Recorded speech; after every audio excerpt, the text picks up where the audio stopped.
Welcome to ONS Energy Talks. My name is Ingvild Meland and I'm the Program Director of the ONS Foundation. Today we're going to talk about technology and how technologies will play an important role to make the energy system greener. There's a strong relation between energy production and energy usage and the emissions that we see to air. To help us shed light on this topic, we have with us Mr. Bjørn Einar Brath. He's the CEO of Simens Energy in Norway. Bjørn Einar, welcome. Thank you very much. It's a great pleasure to have you with you. Are you all good in these challenging times?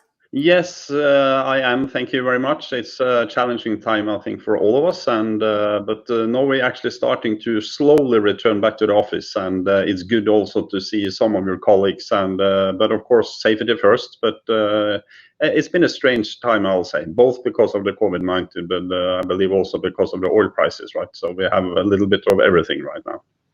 I think we can all agree on that one. Let's start with the broad picture. Before we dig into the more technological aspects, as we all agree, energy will probably grow in the future, and all energy sources will be part of the mix some way or another. But from your point of view, how would you describe the energy system of today, and how do you think that technology will play an important role to change this design going forward? Yeah, no, as always, I think technology will play an important role. But if you look a little bit back, I mean, we had from 10, 15 years ago, we already saw mega trends. We will start discussing all that. And then we suddenly had more people living in the cities than outside the cities. And that's also then we had the introduction of the mega trend expression. And back at that time, we started to develop smart cities, and we were actually using technologies then to sort of enable a change of life. And I think that's a little bit what we're seeing today as well.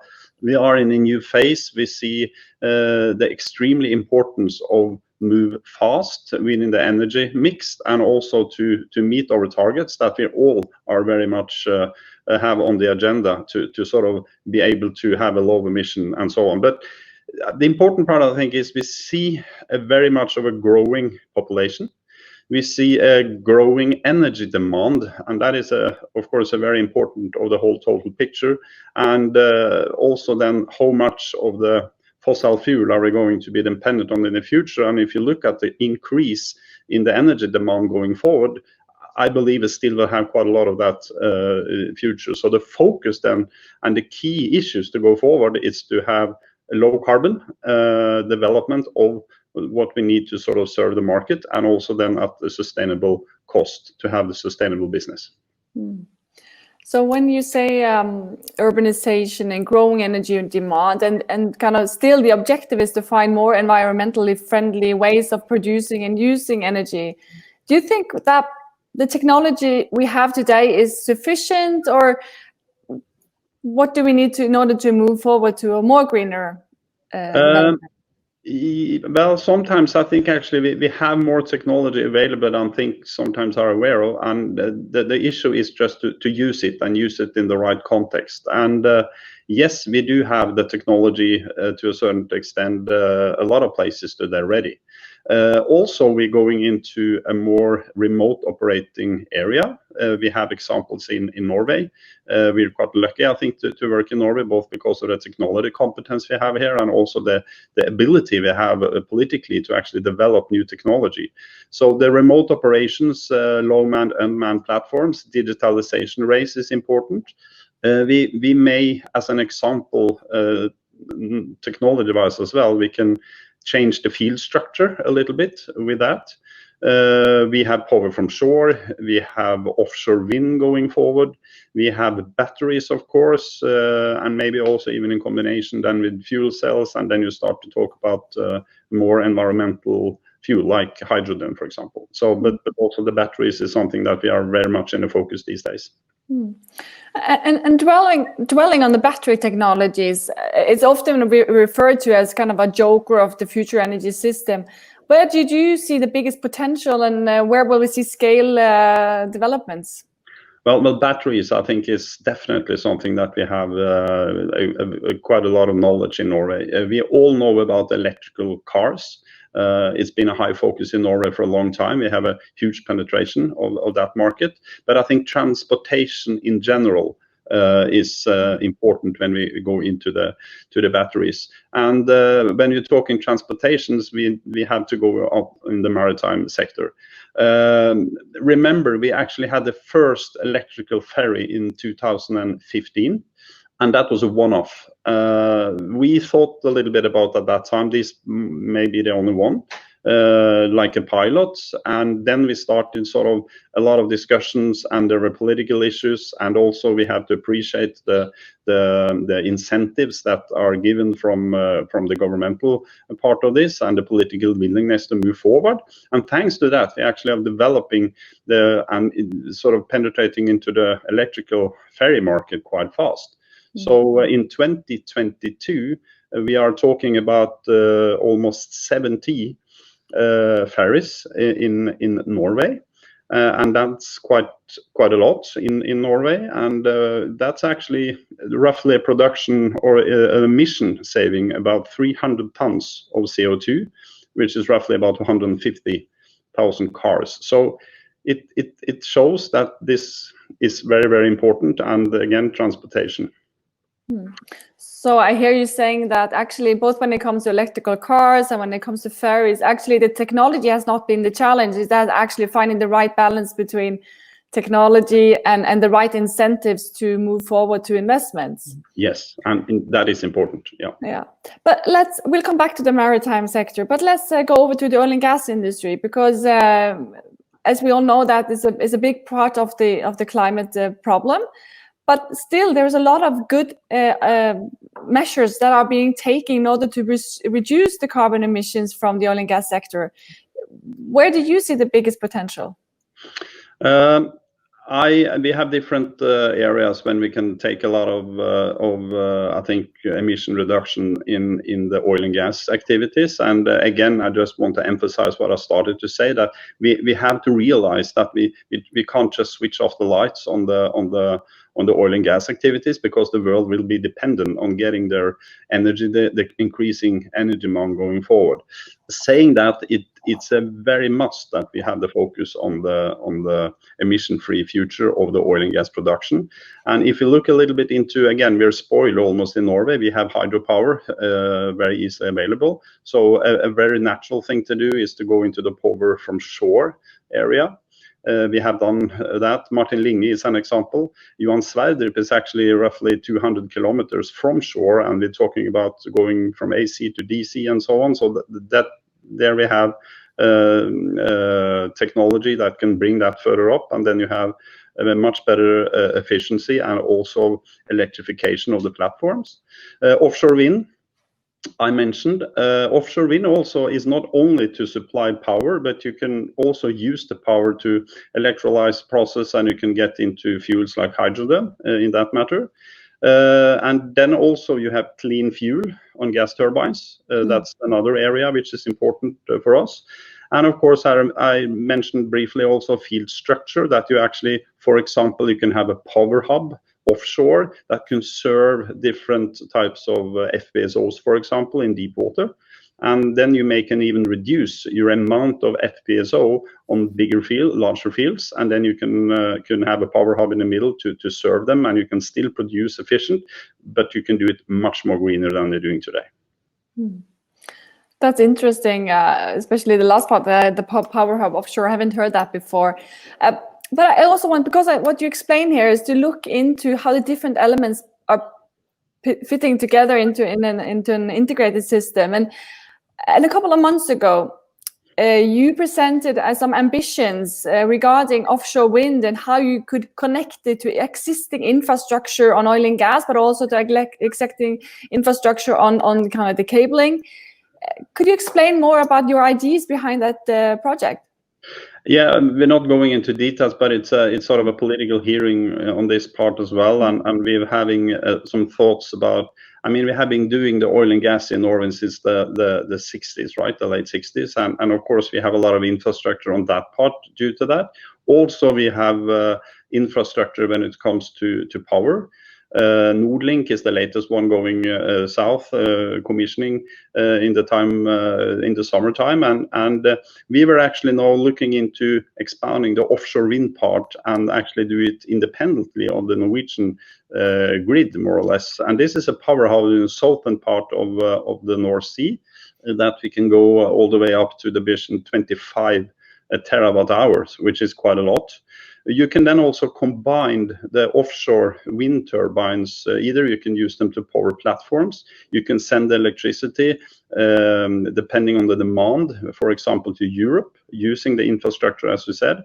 You can also, when you have even leftovers, or you can do the balance of power, you can send the power into, for example, major water pumps that will pump water up to the magazines. And then when you need the power again, you can maybe switch the hydropower on from shore, and then you can balance this power together.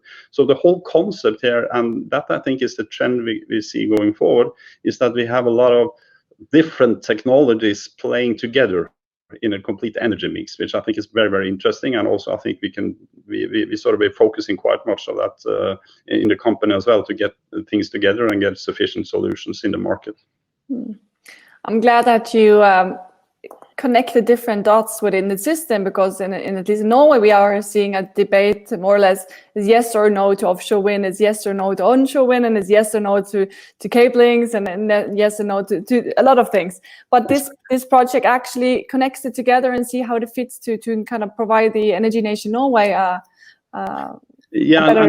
and there are pros and cons, right, between different technologies, and that's also why I sometimes think the debate shouldn't be black or white. I mean, it's not oil and gas off or is on. It's about trying to use the technologies we are having today, developing further, because we all know we need this technology also to get some speed on the renewable part of the value chain, and in the future I think renewable will grow, and it should grow. But I also think this will be done in parallel with the other sources that we have, and that's also why I think 50-60% of the demand needs to come also from the oil and gas, but it's going to be much cleaner, and that's the point.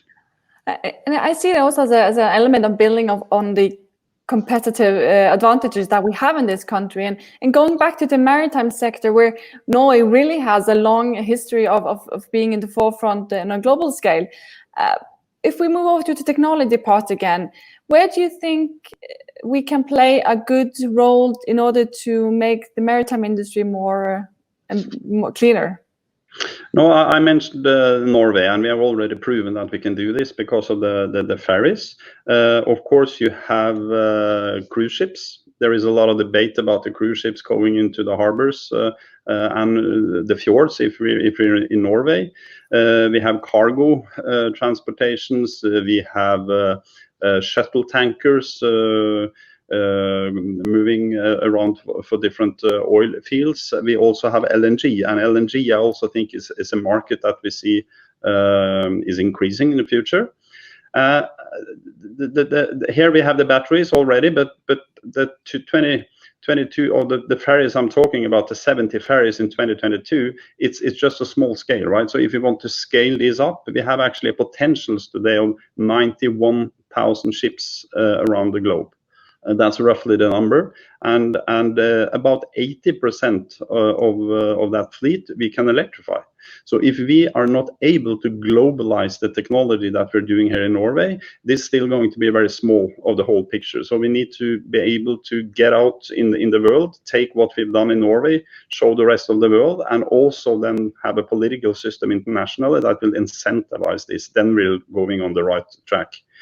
And that's the battery part of it for to a certain extent. Then we have the hydrogen, right? And there is LOHC, which is called the liquid organic hydrogen carriers. I mean, that's also to store safe liquid on board, and then you start to combine the batteries with hydrogen, and then you're getting even further.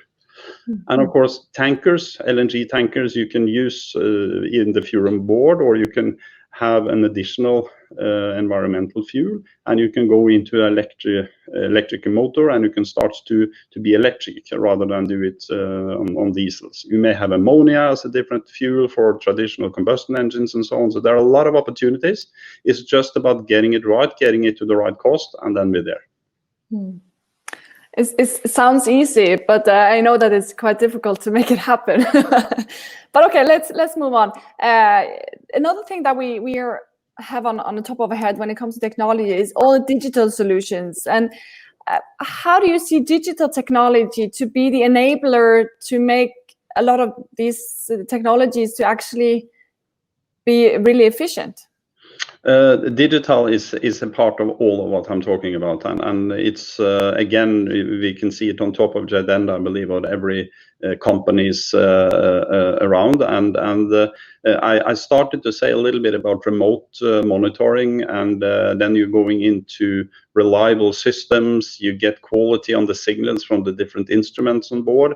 So this is also about maybe avoid too many offshore trips. You may have an unmanned platform. We know for a fact today, Ivar Aasen with Aker BP, you can actually control it 24/7 in the city center of Trondheim. This is all about, I mean, digitalization is actually not necessarily about technology, because technology is just an enabler, but it's about the business processes and how you're actually changing the culture and how you work. So this is, of course, a very important part of the whole picture as well, because the digital makes things happen in a much smarter way. So predictive maintenance is another part that we're focusing quite a lot of. You know when things happen before it happens. You never get alarms anymore. We are just talking about alerts, and then you're actually avoiding an alarm. So here we have a lot of opportunities. So digitalization is here. The thing now is it going fast. So we need to move fast together with the operators as well to make this happen. We are in quite a challenging time due to the corona, and also, as you said, as the volatile oil and gas prices. Do you have any concern that tech development will be hindered in this in the coming period due to a global downturn? Downturns are, I would say yes and no, because downturns sometimes say that they stop things. And we have seen now the trend that certain things are postponed. We are waiting for our projects going to be sanctions or not. And I think it's very important now also to, when we're talking in political discussions here, that we are not stopping up everything, because then people start to either look for different things to do, or they're stopping the technology development. And I think that's definitely not the right thing to do. So if we can continue at least the sustainable part of the business going forward, because the time is of essence here. So we need to continue with projects that are sort of the future technology. Otherwise, I will be a little bit scared. Then COVID-19 as well has actually shown a lot of things also when it comes to digitalization. How do we work? We have changed a working style quite a lot. We certainly have a lot more remote commissioning part. We have FATs remote. So this is also actually giving us a higher speed on that part. But we cannot stop projects, because then we are on the wrong path, I believe. Thank you. I mean, technology is the core of what you're doing in Siemens Energy, and it's important that the choices you do on technology going forward will have extremely big impact on kind of how the energy system will look going forward. And I heard that you told us that we need to look at the total energy system. We need to connect the dots and see how the different elements are fitting into the system. And you also told us that the maritime sector is a huge market that we should look at to make it happen. And that digital is the core of all processes. Bjørn, Einar, Brath, thank you very much for joining us. And thank you also to all the ONS Energy Talk listeners. Thanks for having me. Thank you very much.